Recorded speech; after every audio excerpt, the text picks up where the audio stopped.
It's interesting. Me and Björn went to school together. Like multimedia program. I don't know if it really amounted to anything, but still, that's where we met. And he was at the time he was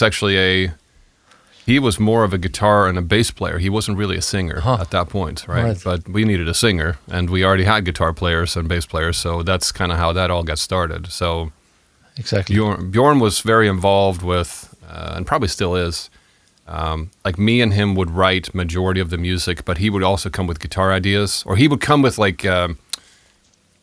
When we first started, right, he would come with an idea, give it to me, and then I would probably just improve it. You know what I'm saying? But it would still be an idea that Björn first came with, Yes. And, we didn't really have any singing in the beginning. That's kind of something we started experimenting with on the second album for a bonus track, And, but that was, and then when Predator's Portrait came out, that was when we basically took the step to say, well, we want to incorporate, clean singing, in this music, and so that's kind of when that all started, Yeah, pretty like an amazing talent pool you happen to have there, like you and then Björn, and then also finding the Ranta, who at least to me has been like I've been really digging his playing all the time, always, and I think a lot of my drumming has been also influenced by the way he plays drums.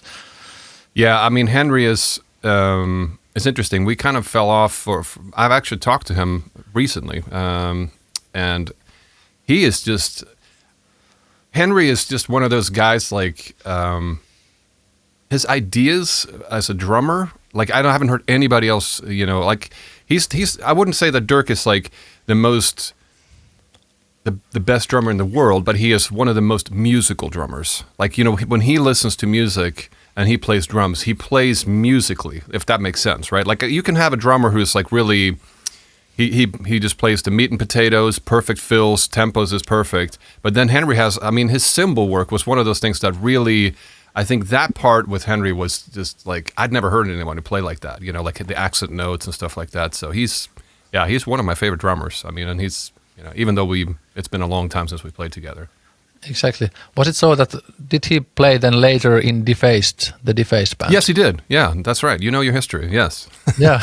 Yeah.